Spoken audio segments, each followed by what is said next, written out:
Hello dear student, next topic में हम देखने वाले हैं aromatic character of benzene via Huckel's rule. किसी भी कंपाउंड की एरोमेटिसिटी चेक करने के लिए हम बेसिकली देखते हैं, एक रूल है हैकल्स रूल। ठीक है, एक साइंटिस्ट थे, उन्होंने दिया था हैकल्स रूल। एरोमेटिसिटी को कैसे चेक करते हैं ये देखने से पहले हम ये जान लेते हैं कि एरोमेटिसिटी होती क्या है। बहुत ही सिंपल सी एक डेफिनेशन है, व्हाट इज एरोमेटिसिटी। तो यहां पर दिया हुआ है property of the conjugated cycloalkene which enhance the stability of molecule due to the delocalization of pi electron within the ring, due to delocalization of pi electron within the ring। तो यहां पर आप एक बेंजीन का structure देख पा रहे हैं लाइक दिस, वो यहां पर थोड़ा सा उसके ऊपर बन गया। बेंजीन का जो स्ट्रक्चर है कुछ ऐसा है, और इसमें ये क्या है, ये हैं हमारे पाई इलेक्ट्रॉन्स, या इनको आप पाई बॉन्ड कहते हैं। ठीक है, क्योंकि यहाँ पर इलेक्ट्रॉन से जुड़ा बनके एक बॉन्ड बना हुआ, इसे पाई इलेक्ट्रॉन भी कहते हैं या पाई बॉन्ड आप कह सकते हैं। इनका डीलोकलाइजेशन होता रहता है। डीलोकलाइजेशन का सीधा सा मतलब है इनकी शिफ्टिंग होती रहे, मतलब सीधा सा मतलब है जो यहाँ पर बॉन्ड था वो इधर आ जाए। ठीक है, यहाँ आ गया, जो यहाँ बॉन्ड था वो यहाँ आ गया, जो यहाँ बॉन्ड था वो इधर आ गया, और लास्ट में क्या होगा, आपको एक हाइब्रिड स्ट्रक्चर मिल जाएगा कुछ इस तरीके से। ठीक है, इसे बोलते हैं हाइब्रिड स्ट्रक्चर। अब नेक्स्ट हम देखते हैं, we have defined aromatic compound as those that resemblance to benzene. ऐसे स्ट्रक्चर जो बेंजीन के रिजेम्बलेंस होते हैं, सम टाइम उनको कह सकते हैं कि वो एरोमेटिक होंगे, ऐसा जरूरी नहीं है, कह सकते हैं, but we can find the compound are aromatic और not by using Huckel's rule. तो एक साइंटिस्ट हुए जिनका नाम हैकल्स था, उन्होंने कुछ रूल दिए और उस रूल के हिसाब से हम बता सकते हैं कोई कंपाउंड एरोमेटिक है या नहीं। तो चलिए देखते हैं उनके क्या क्या रूल्स हैं।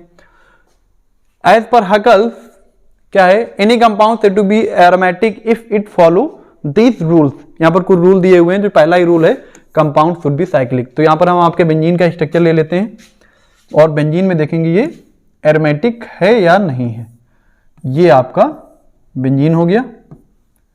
ठीक है, साइक्लिक है, जो पहली कंडीशन है क्या, साइक्लिक। तो बेंजीन आपका साइक्लिक है, मतलब साइक्लिक है, साइक्लिक एक कंडीशन को ये फुलफिल कर रहा है। दूसरी कंडीशन है कंपाउंड मस्ट बी प्लेनर। तो प्लेनर इससे पहले हमने देख लिया कि कंपाउंड कहता है प्लेनर है, बेंजीन प्लेनर है, बहुत अच्छा प्लेनर है। और प्लेनर का सीधा सा मतलब है कि वो क्या हो, उसमें sp2 हाइब्रिडाइजेशन हो। समटाइम आप देखेंगे कि उसमें sp2 हाइब्रिडाइजेशन ही होगा, जनरली sp2 हाइब्रिडाइजेशन ही होगा। थर्ड हमारे पास जो कंडीशन है, कंपाउंड शुड बी कॉन्जुगेटेड, यानी कंपाउंड में क्या कॉन्जुगेशन होना चाहिए। कॉन्जुगेशन का सीधा सा मतलब है delocalization of pi electron within the compound, यानी कंप्लीट डीलोकलाइजेशन होना चाहिए। देखो यहां पर लिखा हुआ भी है, complete delocalization of pi electron in ring. यानी अभी हमने इससे पहले वाले वीडियो में देखा था, या इससे पहले वाली स्लाइड में देखा, जो बेंजीन में ये वाले जो बॉन्ड हैं ये कंप्लीटली डीलोकलाइज होते रहते हैं। ठीक है, लास्ट की जो बहुत ही इंपॉर्टेंट कंडीशन है वो है, it must be follow the rule 4n+2 pi equal to 4n+2 pi electron, या इसको इस तरीके से भी लिख सकते हैं 4n+2 पाई इलेक्ट्रॉन। ठीक है, तो दोनों तरीके से हम लिख सकते हैं, कोई भी गलत नहीं इसमें से। Where n equal to integer, ठीक है, कोई एक होल नंबर होगा, ऐसा नहीं कि कोई पॉइंट में वैल्यू आ रही, कोई एक होल नंबर होगा। तो चलिए जरा इन फार्मूलाज को इंप्लीमेंट करने की कोशिश करते हैं और देखते हैं। तो यहां पर क्या है, साइक्लिक भी है, प्लेनर भी है, कॉन्जुगेटेड भी है। बेंजीन आपका कॉन्जुगेटेड भी है। तो जो हमारे लास्ट वाली कंडीशन बचती है वो क्या है, 4n+2 पाई इलेक्ट्रॉन। ठीक है, ये हमारे पास कंडीशन बचती है। तो देखते हैं 4n+2 how many pi electrons over there. So you can see there are 6 pi electron. कितने, 6 पाई इलेक्ट्रॉन है। तो नेक्स्ट कैलकुलेशन हम करते हैं, 4n+, अब देखिए यहां पर प्लस ना करके, अगर इस प्लस के 2 को, ये 2 कहता है हमारा प्लस का है, अगर इस तरफ लेके आए इसे, अगर इसको इस तरफ लेके आया जाए तो ये हो जाएगा माइनस का, 6 - 2। नेक्स्ट क्या होगा, 4n इक्वल टू 4/4। ठीक है, अब 4 और 4 डिवाइड हो जाएगा, तो n equal to 1। n equal to क्या होगा, 1 होगा। ठीक है ना।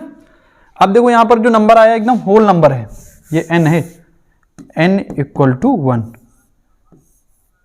यहाँ पर एक होल नंबर आपको मिल गया। इससे आप कह सकते हैं कि ये जो बेंजीन है सारी कंडीशन को फुलफिल कर रहा है, और इसका सीधा सा मतलब ये है कि बेंजीन आपका एरोमेटिक है। ठीक है, एक दूसरा तरीका है। दूसरा तरीका क्या है, अगर आप जानना चाहे तो मैं कोशिश करता हूं बताने की। ये आपका बेंजीन है, बेंजीन में 3 पाई इलेक्ट्रॉन्स हैं, और दूसरा तरीका जो कि हमने कुछ एक रूल लिखा था 4n+2 पाई इलेक्ट्रॉन। देखो n कुछ भी हो सकता है, 0 हो सकता है, 1 हो सकता है, 2 3 4 5 6 7 n नंबर है ना। तो क्या करेंगे, 4 और इंटू n की जगह पे आप एक बार 0 रख के देखें। n की जगह पे क्या रखना है आपको, 0, प्लस क्या है, +2 है। ठीक है, आगे पाई इलेक्ट्रॉन्स हैं, पाई इलेक्ट्रॉन लिख लीजिए। तो 4 इंटू 0 का मतलब 0 हो गया, और 0 + 2 पाई इलेक्ट्रॉन। तो 0 से कुछ तो होगा नहीं, तो कितने, 2 पाई इलेक्ट्रॉन, यानी बेंजीन में 2 पाई इलेक्ट्रॉन तो है नहीं। तो अब हम क्या करेंगे कि जहां पर हमने 0 रखा है वहां पर वैल्यू थोड़ी सी चेंज करेंगे, यानी n = 1 रखते हैं।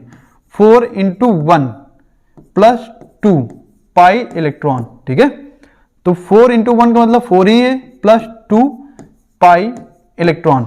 ठीक है, अब 4 + 2 = 6 पाई इलेक्ट्रॉन। तो बेंजीन में आप देख सकते हैं कि 6 पाई इलेक्ट्रॉन होते हैं। इसका मतलब क्या है कि ये इस कंडीशन को, पर्टिकुलर कंडीशन को फॉलो कर रहा है, इसीलिए हम इसे क्या कहेंगे, benzene is an aromatic compound. ठीक, बेंजीन कहता है एक एरोमेटिक कंपाउंड है। बेंजीन के अलावा भी आप कुछ एग्जांपल ले सकते हैं, लाइक आपके सिलेबस में दे रखे हैं, नैप्थलीन ले लीजिए आप। ठीक है, यहां पर ले लेते हैं हम कुछ 1-2 एग्जांपल और, नैप्थलीन, फिनेंथ्रीन, एंथ्रासीन, जो भी आप लेना चाहें। चलिए नैप्थलीन को एक बार डिस्कस कर लेते हैं हम। नैप्थलीन का स्ट्रक्चर क्या होता है, when 2 benzene ring fused with each other it will generate a structure said naphthalene. अब देखिए इसमें साइक्लिक तो है, प्लेनर भी है। ठीक है, साइक्लिक है, प्लेनर है, कॉन्जुगेशन भी बहुत अच्छा है, मतलब पाई इलेक्ट्रॉन डिलोकलाइज हो रहे हैं। देखना हमें लास्ट वाली कंडीशन है 4n +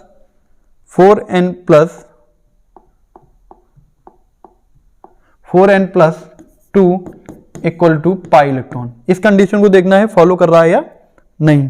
ठीक है, देखते हैं 4n + 2 = how many pi electrons, तो 1 2 3 4 5 बॉन्ड है, 5 पाई बॉन्ड है, तो मतलब 10 पाई इलेक्ट्रॉन होंगे हमारे पास।